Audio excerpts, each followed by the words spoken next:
Si vous vous lancez comme conférencier en ce moment, vous êtes probablement en train de commettre l'erreur la plus coûteuse du métier. Et cette erreur, elle va littéralement tuer votre carrière, avant même qu'elle commence. Alors je m'appelle Hervé Franceschi, j'ai formé plus de 200 conférenciers depuis 2014 et j'ai été président de l'Association française des conférenciers professionnels. Et en 12 ans, j'ai vu cette même erreur détruire, alors peut-être un gros mot, détruire, en tout cas annihiler des carrières prometteuses. L'erreur dont je parle, ce n'est pas la peur de parler en public, elle est forte. Ce n'est pas votre manque d'expérience, elle est peut-être très forte aussi, ce manque d'expérience. Et ce n'est même pas votre contenu. Peut-être qu'il n'est pas bon, mais ce n'est pas ça le problème. C'est beaucoup plus pernicieux que ça. Et le pire, c'est que 87% des apprentis conférenciers la commettent sans même s'en rendre compte de quoi je parle. Je vais vous montrer dans cette vidéo, d'abord quelle est précisément cette erreur fatale. Et ensuite, pourquoi elle vous coûte des milliers d'euros en opportunités manquées. Et enfin, la solution exacte pour la corriger avant votre prochaine intervention. Et reste bien jusqu'au bout, parce qu'à la fin, je vais vous révéler le piège que même les conférenciers expérimentés ignorent encore. Donc le piège dans lequel tu pourrais tomber, et que personne ne voit en fait, c'est quoi? L'erreur numéro 1, c'est de croire que votre expertise suffit.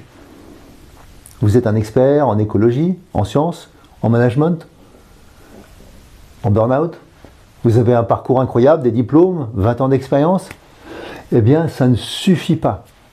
Parce que le métier de conférencier, ce n'est pas transmettre de l'information, ni de la formation. C'est créer une expérience, c'est toucher, marquer, transformer votre public, influencer leurs opinions. Et pour vous donner une idée, on sait que 75% des gens ont plus peur de parler en public que de mourir. Mais ce qui est encore plus révélateur, c'est que 90% des conférences sont oubliées dans les 48 heures. Vous savez ça? Oubliées. Pourquoi? Parce que l'expert a parlé de ce qu'il sait, pas de ce que le public ressent. Et là, ça demande de la préparation. Et comme disait Churchill, si tu oublies de te préparer, prépare-toi à être oublié. Tu veux que je la fasse? Si tu oublies de te préparer, prépare-toi à être oublié. Et c'est là que la plupart des gens s'effondrent. Ils préparent leur contenu, ils structurent leurs slides, ils répètent leur discours, mais ils oublient l'essentiel. Et encore, souvent, beaucoup de gens confondent le fait qu'ils aient passé beaucoup de temps à écrire, et donc écrire n'est pas dire. Vous n'allez pas voir Shakespeare ou Molière, quand vous allez voir une pièce de théâtre, vous allez voir un acteur ou une actrice jouer un rôle. Eh bien là, on s'en fiche que vous ayez même écrit votre contenu. Ce qui intéresse les gens, c'est vous, qui êtes-vous quand vous parlez de ce contenu? Et ça, il va falloir que vous l'appreniez, quel est votre style, qu'est-ce qui marche avec vous.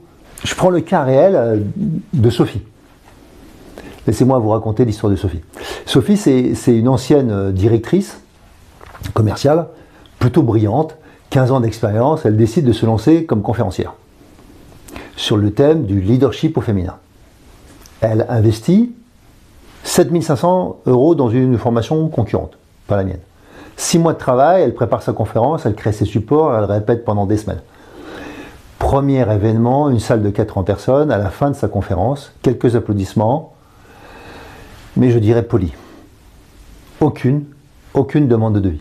Sophie m'a contacté 3 semaines après, par le biais d'un autre alumni, d'un autre élève. Elle était effondrée, elle m'a dit « Hervé, j'ai tout donné. Mon contenu était solide, mais personne n'a vibré.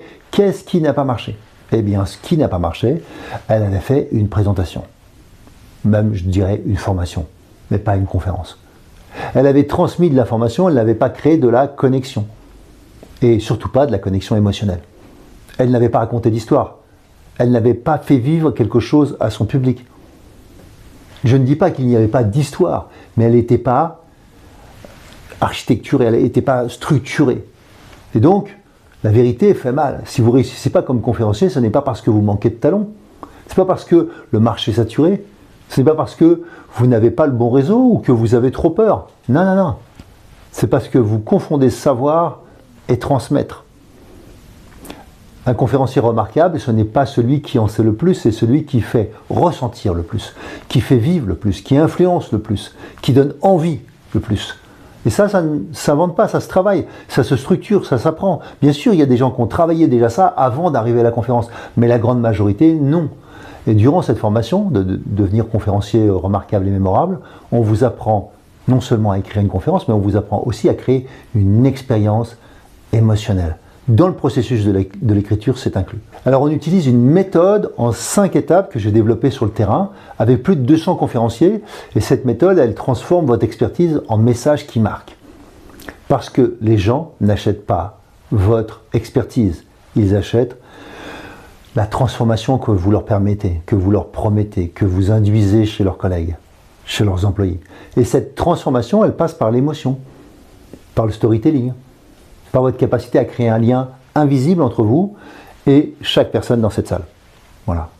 Vous savez regarder, vous savez être présent, vous savez échanger, vous savez vous taire.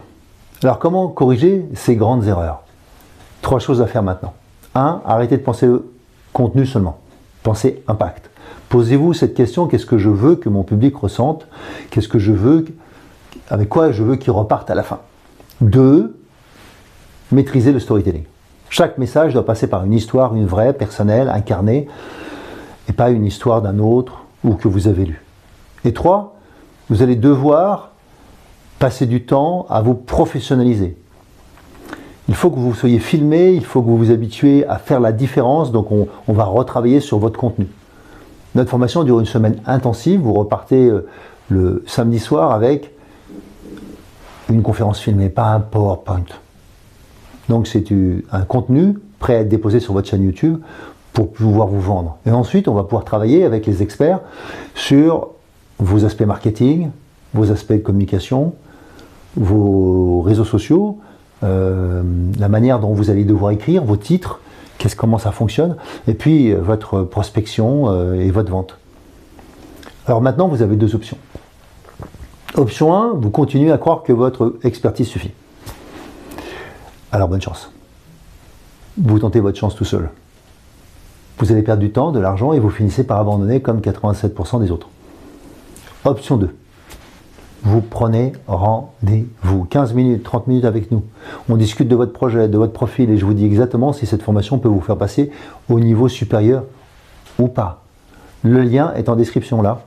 Si vous êtes sérieux, cliquez. Si vous hésitez encore, regardez les témoignages de nos anciens élèves. Ils étaient exactement comme vous il y a 6 mois.